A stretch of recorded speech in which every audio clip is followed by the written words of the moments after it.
Cataract classic రెటినాలకు world class treatment ఇప్పుడు మన బీరంగూడలో అమెరికన్ లేజర్ ఐ హాస్పిటల్స్. నమస్తే, నేను Keshav. Welcome to Suman TV. ఆంధ్రప్రదేశ్లో వైఎస్ఆర్ పార్టీ అధినేత, వైఎస్ఆర్ కాంగ్రెస్ అధినేత జగన్మోహన్ రెడ్డి ప్రకాశం జిల్లాలో చేసిన పర్యటన ఉద్రిక్తంగా మారింది. జగన్మోహన్ రెడ్డి పొగాకు రైతుల సమస్యల కోసం ఈ ప్రాంతంలో పొదిలిలో పర్యటించారు. అయితే గత 2 రోజులుగా మహిళలపై, అమరావతి మహిళలపై అనుచిత వ్యాఖ్యలపైన జరుగుతున్నటువంటి రగడ చూస్తూనే ఉన్నాం. దీనిపైన కొందరు మహిళలు నిరసన తెలపడం, వారిపైన రాళ్ల దాడి జరగడం, ఇవన్నీ వరుసగా జరిగిపోయాయి. అసలు ఈ ఘటనకి కారణం ఏంటి, పరిసర ప్రాంతాల నుంచి వస్తున్నటువంటి రిపోర్ట్స్ ఏంటి, అలానే అటు వైసీపీ ఇటు తెలుగుదేశం తమదైన శైలిలో వాదనలు వినిపిస్తున్నాయి. ఇందులో నిజమెంత ఉంది ఒకసారి విశ్లేషించే ప్రయత్నం చేద్దాం. మనతో పాటు తెలుగుదేశం పార్టీ నాయకురాలు ఉండవల్లి అనుష గారు ఉన్నారు. అనుష గారు నమస్తే. నమస్తే కేశవ్ గారు, మీకు సుమన్ టీవీ వీక్షకులకి అందరికీ నమస్కారం.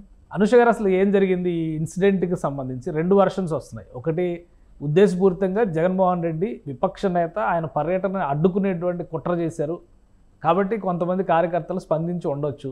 అంబటి రాంబాబు గారు అయితే చాలా ఘాటుగా రియాక్ట్ అయ్యారు. ఏం జరిగింది అసలు ఇక్కడ ఈ పర్యటన సమయంలో? ఉద్దేశపూర్వకంగా అడ్డుకోవడానికి అతను ఏమన్నా సమాజాన్ని ఉద్ధరించడానికి వస్తున్నాడా అండి? నువ్వు టొబాకో రైతుల్ని పిలిచారా? ఈరోజు పని కట్టుకుని గుంటూరు మిర్చి రైతుల దగ్గరికి వెళ్ళి మిర్చి రైతులతో తిట్టించుకుంటావు. ఈరోజు టొబాకో రైతులు అంటే ఈరోజు వాళ్ళే తిట్టుకునే పరిస్థితి. నీకు నీ షో ఆఫ్ చేసుకోవడానికి ఏదో ఒక ప్రోగ్రాం కావాలి. మన ఇష్టం వచ్చినట్లు మన ఛానల్, మనం లీడ్ చేస్తున్న ఛానల్లో అమ్మలక్కల బూతులు తిట్టించి ఆంధ్రాలో ఉన్న ఆడబిడ్డలపైన నీచాతి నీచంగా మాట్లాడేసి ఒక్క క్షమాపణ కూడా లేకుండా ఈరోజు మళ్ళీ ఆంధ్ర రాష్ట్రంలో అడుగుపెట్టి నా ఇష్టం వచ్చినట్లు నేను నా రాజకీయ స్వార్థం కోసం ఏది పడితే అది చేస్తానంటే ఇది చెల్లదు కదండి. ప్రజల దగ్గర నుంచి అందుకే ప్రజా నిరసన వచ్చినప్పుడు నువ్వు ఖచ్చితంగా తట్టుకోవాల్సిన పరిస్థితి, నువ్వు ఎదుర్కోవాల్సిన పరిస్థితి ఉంది. కానీ ఒక కాలకేయుల ముఠాని నడుపుతూ ఆ కాలకేయుల ముఠాతో నీ వెనకాల ఉన్న వాళ్ళందరూ వాళ్ళే కదా.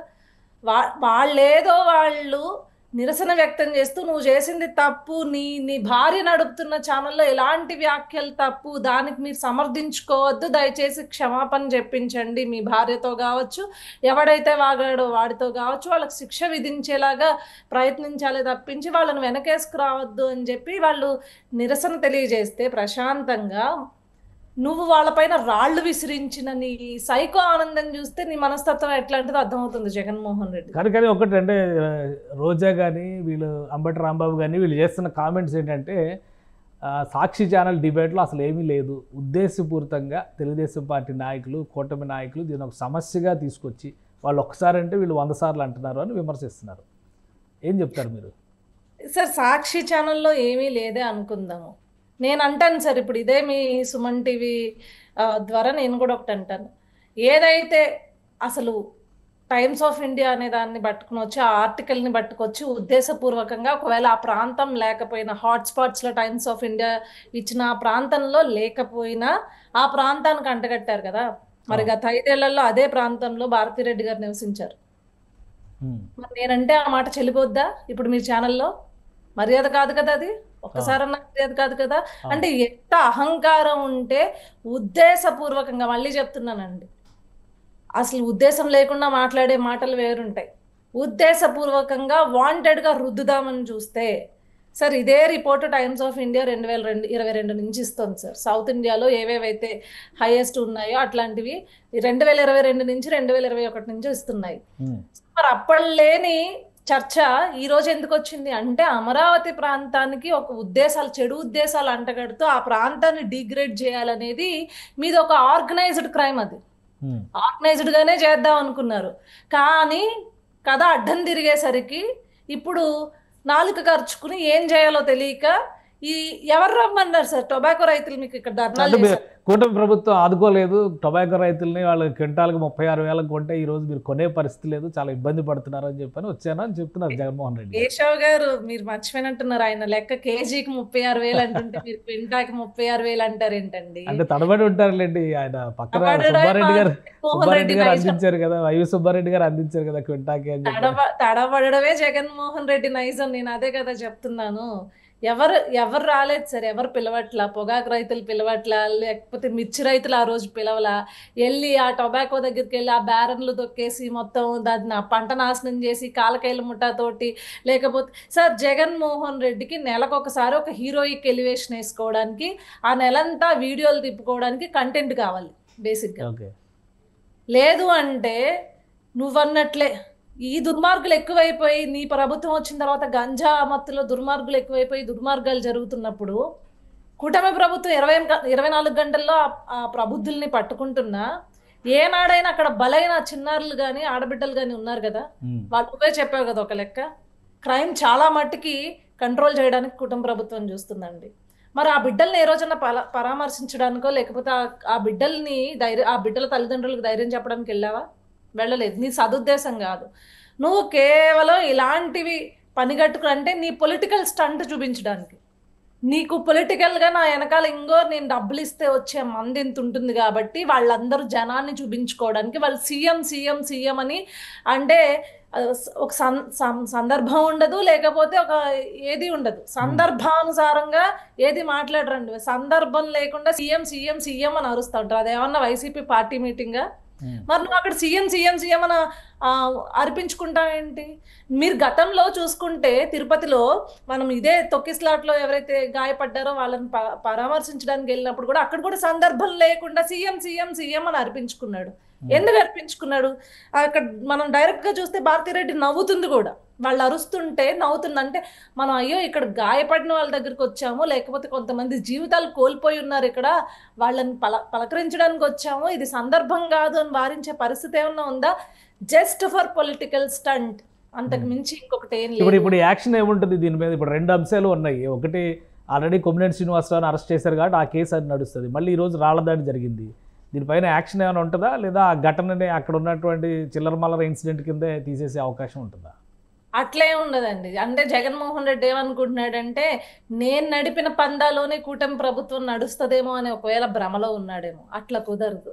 ఈరోజు సోషల్ మీడియాలో మురిగిన, ఎక్కడో ఒక రూమ్లో కూర్చుని ఒక మూల కూర్చుని కీప్యాడ్ ఉంది కదా అని చెప్పి అసభ్యకరమైన కమెంట్లు వేస్తేనో, లేకపోతే అసభ్యంగా యూట్యూబుల్లో ఏది పడితే అది కంటెంట్ పెట్టి తమ్నెయిల్స్ పెడితేనో ఊరుకోవడానికి ఇక్కడ ఉన్నది కూటమి ప్రభుత్వం. గుర్తుపెట్టుకో, ఈరోజు నువ్వు చేసే ప్రతి చిల్లర పని పైన ఖచ్చితంగా ఎంక్వైరీ చేస్తారు, ఖచ్చితంగా అరెస్టులు ఉంటాయి. లేదంటే మీడియాలో కూర్చుని మన ఇష్టం వచ్చినట్లు మీడియాలో మాట్లాడటమే కదా, అండర్ 7 years సెక్షన్సే పెడతారు మహా అయితే. పెడితే ఏముంది, మనం ఒక 4 రోజులు వైరల్ అవుతాము, 4 రోజులు మీడియాలో కనిపిస్తాము అని అనుకుంటే కనుక ఈరోజు కొమ్మినేని శ్రీనివాసరావు ఇబ్బంది పడినట్లే, రేపొద్దున ఖచ్చితంగా దానికి వాడపల్లి కృష్ణరాజు అరెస్ట్ అవుతాడు.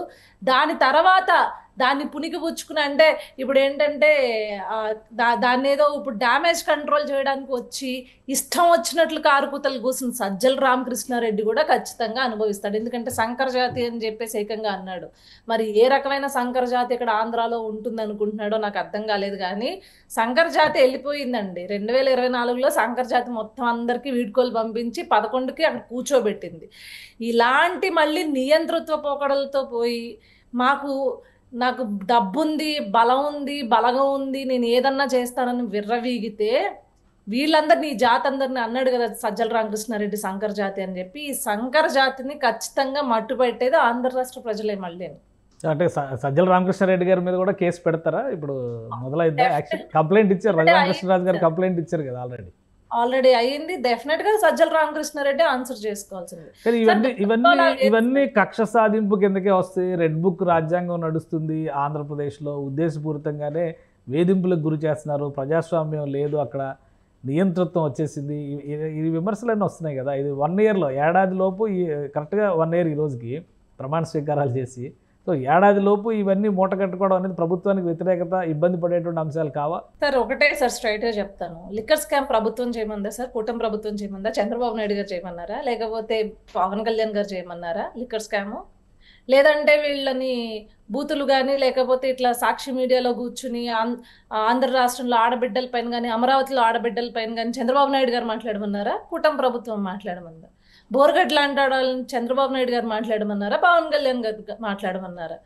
మీరు చేసిన దారుణాలకి ఈరోజు శిక్షలు పడుతుంటే, మీరు చేసిన అవినీతికో అక్రమాలకో లేకపోతే అరాచకాలకో ఈరోజు శిక్షలు పడుతుంటే రెడ్ బుక్ రాజ్యాంగం అంటే ఎట్లా? ఎస్, కక్ష సాధింపులో భాగం కాదా మరి? అదంతా కక్ష సాధింపు కిందకి రాదా? డెఫినెట్లీ కాదండి. ఏమంటే ఈరోజు వాళ్ళు చేసుకున్న దానికి ఈరోజు ఫలితం అనమాట వాళ్ళు అనుభవిస్తుంది. ఓకే, ఈరోజు వాళ్ళు ఏదైతే కర్మలు చేశారో ఆ కర్మలన్నిటికీ ఈరోజు శిక్షలు పడుతున్నాయి. దీంట్లో కక్ష సాధింపు ఏముంది సార్? క్లియర్ గా ఒక ఎంపీ అసెంబ్లీలో చెప్పాడు, ఎన్ని వేల కోట్ల రూపాయలు, దాదాపు 4,000 కోట్ల రూపాయలకి లెక్కాపత్రం లేదు, దాంట్లో ఉన్న ప్రైమరీ ఎవిడెన్సెస్ అన్ని ఇవ్వడం జరిగాయి. ఇది పార్లమెంట్ లోనే మాట్లాడినప్పుడు దీంట్లో కక్ష సాధింపు ఏముందండి? కక్ష సాధించడానికి ఏముంది ఇందులో? స్వయంగా A2 అని పిలువబడే ఎవరు విజయసాయి రెడ్డి బయటకు వచ్చి ఎవరెవరు ఇందులో ఇన్వాల్వ్ అయి ఉన్నారు, ఎవరెవరు ఆ రోజు జగన్మోహన్ రెడ్డి తప్పుడుతో పట్టించారు, ఎవరు ప్రాపకాల కోసం ఇందులో డబ్బులు తిన్నారు అనేది, అతనే ఇందులో స్కామ్ జరిగింది, దానికి సంబంధించిన ఆధారాలు నాకు తెలిసినంత వరకు నేను ఇస్తాను అని చెప్తున్నాడు కదా. ఇవన్నీ మేము చేయమన్నామా అండి కక్ష సాధింపు చేయడానికి? నాకు అర్థం కాదు. కూటమి ప్రభుత్వం అంటే కేసులకి సంబంధించి విచారణ జరపచ్చు, ఆధారాలు ఉంటే కనుక అరెస్టులు చేయొచ్చు, దాని మీద పెద్ద ప్రతిఘటన కానీ ప్రతికూలత కానీ ఉండకపోవచ్చు. కానీ టీవీ ఛానల్లో మాట్లాడిన వాటికి, సోషల్ మీడియాలో కామెంట్ చేసిన వాటికి, ఇవన్నీ కావాలని కొంతమందిని టార్గెట్ చేసి, ఇప్పుడు కొమ్మినేని శ్రీనివాసరావు గారికి ఏం సంబంధం, ఆయన డిబేట్లో వచ్చిన గెస్ట్ మాట్లాడితే ఆయన ఎందుకు అరెస్ట్ చేశారు అంటున్నారు. ఆయన కూడా పాపం నేను 70 ఏళ్ళ ముసలాడిని నన్ను ఎలా అరెస్ట్ చేస్తారంటూ ఆవేదన వ్యక్తం చేస్తున్నాడు. సో ఇది ఎలా చూడాలి? డిబేట్ లో వచ్చిన వ్యక్తి మాట్లాడితే నువ్వు పల్లికిలిచ్చుకుంటా, నేను కూడా చూసాను ఆ ఆర్టికల్ అని, పల్లికిలిచ్చుకుంటా నవ్వడం కాదు కదా జర్నలిజం అంటే. ఏదైతే టైమ్స్ ఆఫ్ ఇండియా ఇచ్చిన హాట్ స్పాట్స్ లో అక్కడ విజయవాడ అని ఎక్స్క్లూజివ్ గా రాయలేదండి, అమరావతి రాయలేదండి, ఆంధ్రప్రదేశ్ అని రాస్తుందిలేండి, సెకండ్ ప్లేస్ రాశారు. దాంట్లో హాట్ స్పాట్స్ లో ఫస్ట్ అనంతపూర్ ఇచ్చారు, తర్వాత కడప ఇచ్చారు, ఏది కర్నూలు ఇచ్చారు, చిత్తూరు ఇచ్చారు. కొన్ని హాట్ స్పాట్స్ కింద డివైడ్ చేసి 28 హాట్ స్పాట్స్ ఎన్నో ఉన్నాయి, వాటన్నిటిని ఇచ్చారే కానీ ఎక్స్క్లూజివ్ గా అమరావతి ప్రాంతంలోనే ఉన్నారని చెప్పారా? ఇది ఆర్గనైజ్డ్ క్రైమ్ కాదా? ఇది ఆర్గనైజ్డ్ గా అమరావతి ఐడెంటిటీని దెబ్బతీయడానికి అక్కడ ఇద్దరు చవటలు కూర్చుని, ఇద్దరు సన్నాసులు కూర్చుని పెట్టుకున్న డిబేట్ కాదా అండి అది? అక్కడ హ్యాపీగా నవ్వుకుంటున్నాడు. అదే డిబేట్ లో ఏమంటాడు, ఒక జడ్జి ఏదైతే ఇప్పుడు హైకోర్టుకు వచ్చే జడ్జి ఉన్నాడో ఆ జడ్జి అంటే గతంలో మా పిల్లలు చదువుకుంటానికి వెళ్ళినప్పుడు మీ స్టేట్ ఏంటి, మీ స్టేట్ క్యాపిటల్ ఏంటి అంటే క్యాపిటల్ లేదంటే నవ్వుకున్నారని చెప్పారు. ఇప్పుడు అదే జడ్జి ఇక్కడికి వస్తున్నాడు, ఇంకేం జరుగుద్దో చూడాలి అని చెప్పేసి న్యాయస్థానాల్ని, అదేవిధంగా న్యాయస్థానాల్ని నడిపే జడ్జిల్ని కూడా కనీసం గౌరవం లేకుండా వాళ్ళపైన ఇదే డిబేట్లో కదా సార్ స్టేట్మెంట్ ఇచ్చింది. అంటే మనకి మీడియా ఉంది కదా, మీడియా పేరుని చెప్పుకుని లేకపోతే మీడియాను అడ్డం పెట్టుకుని మనం ఎంతైనా విషం కక్కచ్చు, ఎలాంటి వ్యవస్థలపైనైనా విషం కక్కేయచ్చు, మన కుళ్ళంతా వ్యక్తం చేయొచ్చు అంటే కుదరదు. మళ్ళీ చెప్తున్నాను కదా సార్, సోషల్ ఇంకా మీరు A1 పట్టుకోలేదు, A2 పట్టుకున్నారు. A1 సంగతి ఏంటి? పాపం ఫోనులు స్విచ్ ఆఫ్ చేసుకుని ఎక్కడికో పాపం ఫస్ట్ రోజే, అంటే తెలివైనోడు సార్. ఆయన వీడియోస్ రిలీజ్ చేస్తున్నారు కదా, నిన్న కూడా ఒక వీడియో రిలీజ్ చేశారు ఆయన. నేను అదే అంటున్నాను సార్, తెలివైనోడు. అందుకే ఇంటి దగ్గర లేకపోతే అతని ఏదైతే అడ్రస్ ఉందో అక్కడి నుంచి చేయట్లా. ఫస్ట్ రోజే నేను మాట్లాడింది తప్పు, నన్ను ప్రభుత్వం వదిలిపెట్టదు, కావాలని నేను ఇది మాట్లాడాను, దీంట్లో నాకు బయటకు వచ్చే పరిస్థితి కూడా లేదు, ఇందులో శిక్ష పడితే ఖచ్చితంగా రిమాండ్ వేస్తారని తెలిసే ఈరోజు తప్పించుకుని తిరుగుతున్నాడు. చూద్దాం ఎన్ని రోజులు అలా తిరుగుతాడు. నేను కొన్ని ప్రూఫ్స్ కూడా చూపించాడు ఆయన, అమరావతికి సంబంధించి కొన్ని వార్తా కథనాలను కోట్ చేసి, నేను చెప్పిన దానికి ఇవే ఆధారాలు, వీటన్నిటికీ మించి టైమ్స్ ఆఫ్ ఇండియా వేసినటువంటి సర్వే రిపోర్ట్ అని చెప్పి అంటున్నాడు. ఏవి సాక్షి వార్తా కథనాలా అండి? మేము కూడా అంటున్నాం. నేను చదువుకున్నాను కేశవ్ గారు, మీరు చదువుకున్నారు, మీరు ఆర్టికల్ చదవలేదా? రిపోర్టే చదివాను, నేను రిపోర్టే చూసాం, మొత్తం టోటల్ రిపోర్ట్ సెంట్రల్ గవర్నమెంట్ ఇచ్చిన రిపోర్టే చూసాం.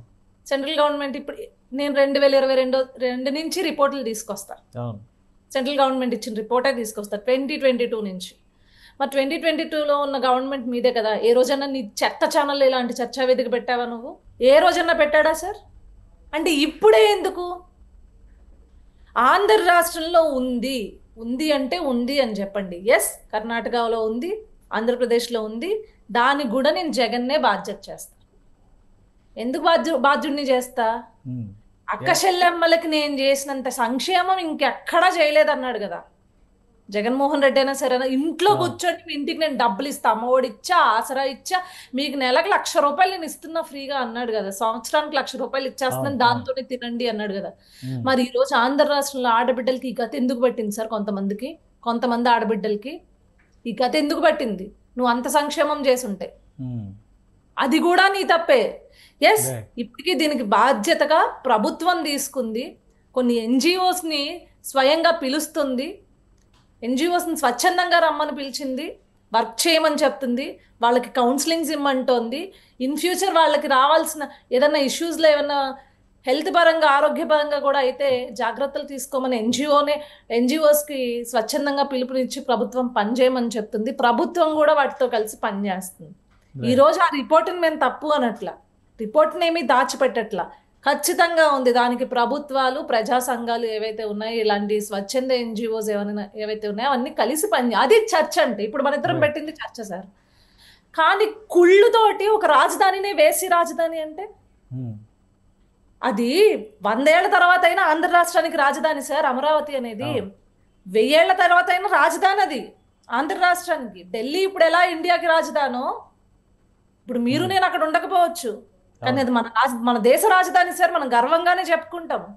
అలాంటిది ఆంధ్ర రాష్ట్ర రాజధాని అమరావతి అనేది మనం గర్వంగా మన పిల్లలకి అందించాల్సిన భవిష్యత్తును నువ్వు ప్రాస్టిట్యూషన్ అని చెప్పి, వేశ్య అని చెప్పి డిగ్రేడ్ చేస్తావా? వాళ్ళైనా కనీసం ఒకటంటే వైసీపీ వాళ్ళు అడుగుతుంది ఏంటంటే, ఇప్పుడు లీగల్గా మీరు యాక్షన్ తీసుకున్నారు, సో కోర్టులు చూసుకుంటే అవి మళ్ళీ రోడ్లపైకి వచ్చి ఆందోళన చేయడం ఎందుకు? అంబటి రాంబాబు గారు ఇవాళ పెట్టిన ప్రెస్ మీట్లో కూడా మళ్ళీ సేమ్ కామెంట్స్ చేశారు. కావాలని ఉద్దేశపూరితంగా అమరావతి బ్రాండ్ ఇమేజ్ని మీరే డ్యామేజ్ చేస్తున్నారు అన్నాడు. రోజా గారు అయితే నేను ఏకంగా అసలు క్షమాపణలు చెప్పాలంటే ఫస్ట్ ఎవరు క్షమాపణలు చెప్పాలని ఒక లిస్ట్ చదివారు. చంద్రబాబు నాయుడు గారి దగ్గర నుంచి, లోకేష్ గారి దగ్గర నుంచి, బాలకృష్ణ గారి వరకు అందరి గురించి, పవన్ కళ్యాణ్ గారి గురించి, అందరి గురించి చదివారు ఒక లిస్ట్. సార్ నా లిస్ట్ చెప్పమంటారా సార్? చెప్పండి. ఫస్ట్ భారతీ రెడ్డి బయటకు వచ్చి క్షమాపణ చెప్పమనండి, ఆందోళన లాగిపోతే. ఎందుకంటే ఆవిడదే కదా ఛానల్, ఆవిడే కదా లీడ్ చేస్తుంది. రమ్మని చెప్పండి బయటకి. ఏం ఇంట్లో తాడేపల్లి ప్యాలెస్లో కూర్చుందా, బెంగళూరు ప్యాలెస్లో కూర్చుందా, హైదరాబాద్ ప్యాలెస్లో కూర్చుందా మహారాణి? నీ ఇష్టం వచ్చినట్లు ఆంధ్ర రాష్ట్రంలో ఆడబిడ్డల పైన ఇష్టానుసారం వ్యాఖ్యలు చేయించేసి అమరావతి క్లారిఫికేషన్ మేము అనౌన్స్ చేసాము ఆల్రెడీ. ఈ అంశం పైన ఒక స్పష్టత ఇచ్చింది సాక్షి యాజమాన్యం. దురుద్దేశంతో సాక్షి పైన దాడులు జరుగుతున్నాయి, తగలబెట్టేస్తున్నారు. ఏలూరులో అయితే ఆఫీసే తగలబెట్టేశారని హడావుడి చేశారు సార్. అది జరిగింది మా ఏలూరులోనే సార్. అదేదో ఫర్నిచర్ షాప్ కాలిపోతే సాక్షి ఛానల్ కాలిపోయిందని చెప్తున్నారు. ఇది వచ్చి దీని అంత దరిద్రం ఉండొచ్చు చెప్తున్నాను కదా. వాళ్ళ రాజకీయానికి కాదేది అనర్హం. కుక్క పిల్ల, సబ్బు పిల్ల ఇలా అంటారు కదా శ్రీశ్రీ గారు రాసిన కవిత లాగా. వీళ్ళ రాజకీయాలకి పక్కోడు ఫర్నిచర్లు కూడా కాదేది అనర్హం అని చెప్పి ఐదు తగలబడిపోయినా మా ఛానల్ మా పాత్రికేయ ఆఫీసులు తగలబడిపోయినాయి అని చెప్తా ఉంటారు. అది ఆ సోదంతా వద్దు. నేను చెప్తాను సార్, ఖండించడాలు సార్ జనాలు ఇంత నైవ్గా లేరు. ఇంకా ప్రజలకి ఒక అవగాహన వచ్చింది. ఇది 2014 కాదు, 2024 తర్వాత వచ్చిన ప్రజాప్రభుత్వం ఇది. 2014 కాదు సార్, మళ్ళీ చెప్తున్నా. 2014లో నువ్వు సోషల్ మీడియా అప్పుడే పుట్టింది కాబట్టి నీ ఇష్టం వచ్చినట్లు దాన్ని విష సంస్కృతిని విత్తనంగా నాటి నీ ప్రాపకాల కోసం వాడుకున్నావు. కానీ ఈరోజు ప్రజలు ఒక అవగాహనతో ఉన్నారు. ఎస్, ప్రజా నిరసన వస్తుంది. నీ ఇష్టం వచ్చినట్టు నీ ఛానల్లో కూర్చోబెట్టి మాట్లాడేస్తే ఎక్కడ కూర్చుంది సార్ భారతీ రెడ్డి? ఖండించడం ఏంటి? రమ్మని చెప్పండి బయటకి, ప్రెస్ మీట్ పెట్టమనండి, సారీ చెప్పమని చెప్పండి. ఎవడైతే ఆ వాడపల్లి కృష్ణంరాజు మాట్లాడాడో వాడు చేసిన వ్యాఖ్యలు తప్పు. అమరావతి ఆడబిడ్డలకు కానీ నా ఛానల్ వేదికగా వచ్చింది, లేకపోతే నా ఛానల్ ద్వారా ఒక డిబేట్లో జరిగింది ఇది అని చెప్పొచ్చు, క్షమాపణ చెప్పమనండి. అది చెప్పాల్సిన బాధ్యత భారతీ రెడ్డిది. అది కాకుండా సజ్జల రామకృష్ణారెడ్డిని పంపించి రాక్షసులు, శంకర్ జాతి ఏంది సార్ ఈ మాటలు? ఎవడు పడతాడు? మీ అబ్బా జాగీరా ఆంధ్ర రాష్ట్రాన్ని ఇష్టం వచ్చినట్లు మాట్లాడేస్తే పడేయడానికి? లీగల్ యాక్షన్ ఉంటుంది. అయితే ఇవాళ జరిగిన ఇన్సిడెంట్ మీద, నిన్న వ్యాఖ్యల మీద, అన్నిటి మీద లీగల్ యాక్షన్ ఉంటుంది. డెఫినెట్గా లీగల్ యాక్షన్ ఉంటుంది సార్. మళ్ళీ చెప్తున్నా, గతంలో మాదిరిగా ఎవడు పడితే ఆడు కమెంట్లు చేస్తే ఊరుకునేదానికి ఇది కూటమి ప్రభుత్వం. ఎవడు మాట్లాడినా ఆ మాటలకు వాడే బాధ్యత వహించాలి. ఇప్పుడేమి కోర్టులు కూడా, ఏది న్యాయస్థానాలు కూడా సరే ఇది ఒక 7 years బిలో కేసెస్ కదా, దీంట్లో మనం రిమాండ్ వద్దులే, బెయిల్ స్టేషన్ బెయిల్ ఇప్పించేద్దాం అనే పరిస్థితి లేదు. ఎందుకంటే ఈ సోషల్ టెర్రరిజం అనేది విస్తృతంగా పెరిగిపోతుంది, కట్టడి చేయాలి. సోషల్ టెర్రరిజం చాలా పెద్ద పదం వాడుతున్నారు. సోషల్ టెర్రరిజం అంటే మరి definitely this is social terrorism sir. నేను చెప్తున్నాను కదా, ఎందుకంటే ఈ సోషల్ టెర్రరిజంలో బలైపోయిన ఆడవాళ్ళలో నేను కూడా ఒకదాన్ని. నా మీద మార్పులు చేయలేదా? సాక్షి ఛానల్ ద్వారా నేను మళ్ళీ చెప్తున్నా, నా దగ్గర విత్ ఎవిడెన్స్ ఉంది. నేను ఎలక్షన్ కమిషన్ కూడా ఆ రోజు నేను కంప్లైంట్ ఇవ్వడంలో కంప్లైంట్ ఇచ్చా. సాక్షి వేదిక ద్వారానే, సాక్షి పేపర్ ఏదైతే ఉందో అదే ఫోన్టు, రిజిస్టర్డ్ ఫోన్టు, అదే పేపర్ ద్వారా నన్ను, నాతో పాటు ఇంకొక ముగ్గురు యాక్టివిస్టులు ఎవరైతే ఉంటారో, తెలుగుదేశం పార్టీ యాక్టివిస్టులు ఎవరైతే ఉంటారో వాళ్ళందరినీ పెట్టి న్యూడ్ మార్ఫ్ చేయించి ఒక అనఫిషియల్ ఆర్టికల్ రాయించలేదా? అవి సోషల్ మీడియాలో వదిలి మమ్మల్ని దెబ్బతీయలేదా? మా మనోభావాలను దెబ్బతీయలేదా? మా ఆత్మగౌరవాన్ని దెబ్బతీయలేదా? మేము పడ్డాం సార్. ఎందుకంటే ఆ రోజు మా ప్రభుత్వం కావాలి కాబట్టి, మేము అనుకుంటున్న ప్రభుత్వం రావాలి కాబట్టి, పని చేస్తున్నాం కాబట్టి పడ్డాం. ఈరోజు మా ప్రభుత్వం వచ్చిన తర్వాత కూడా మళ్ళీ ఇలాంటి మాటలు పడాలి అన్నా, లేకపోతే ఇట్లాంటి దారుణాలు మళ్ళీ మేము చూడాలన్నా కుదరదు సార్. ఖచ్చితంగా యాక్షన్ ఉంటుంది. నేను మళ్ళీ చెప్తున్నా, ఇది నీ ప్రభుత్వం కాదు జగన్మోహన్ రెడ్డి. మీరు మాట్లాడే ప్రతి మాటకి, సోషల్ మీడియాలో మాట్లాడినా, సోషల్ మీడియాలో ఎక్కడో కూర్చుని ఒక ఆడదాన్ని లమ్ అనే ఒక బూతు తిట్టినా దానికి యాక్షన్ ఉంటుంది. ఆ అమ్మాయి వెళ్ళి సార్ నన్ను వీడు ఇలా తిట్టాడు, నా ఆత్మగౌరవాన్ని దెబ్బతీశాడు అంటే ఖచ్చితంగా యాక్షన్ ఉంటుంది. ఈ సోషల్ టెర్రరిజాన్ని ఇప్పుడు ఖచ్చితంగా అంతం చేసే టైం వచ్చింది. ఈరోజు దానికి పునాది పడింది. ఎవడైనా సరే ఊరికే మనకి కీప్యాడ్ ఉంది కదా కమెంట్ చేద్దాం అంటే, నా మీద చేసినా, మీ మీద చేసినా, మీ ఇంట్లో ఆడవాళ్ళ మీద చేసినా కూటమి ప్రభుత్వం యాక్షన్ తీసుకుంటుంది. రైట్. థ్యాంక్ యూ అనుష గారు విశ్లేషణ అందించినందుకు. ఇది పొదిల్లో జరిగినటువంటి ఇన్సిడెంట్ వెనకాల మహిళలు చేస్తున్నటువంటి శాంతియుత నిరసనని రెచ్చగొట్టేటువంటి శక్తులుగా కొంతమంది వ్యవహరించారు. దానిపైన కేసు తప్పనిసరి అన్నారు. సోషల్ మనీస్గా మారిపోయినటువంటి సోషల్ టెర్రరిజం పైన కూటమి ప్రభుత్వం ఖచ్చితంగా ఉక్కుపాదం మోపుతుంది. ఎక్కడ ఎవరు ఆడవాళ్ళని కించపరిచే రీతిలో వ్యవహరించినా కానీ చర్యలు ఉంటాయి. అలానే సాక్షి డిబేట్లో జరిగినటువంటి చర్చకి ఖచ్చితంగా బాధ్యత వహించాల్సినటువంటి అవసరం ఆ యాజమాన్యానికి ఉందని హెచ్చరిస్తున్నారు అనుష. ఇది special discussion. Keep watching. Suman టీవీలో మీ పర్సనల్ అండ్ బిజినెస్ ప్రమోషన్స్ కోసం కింది నెంబర్కి కాంటాక్ట్ చేయండి.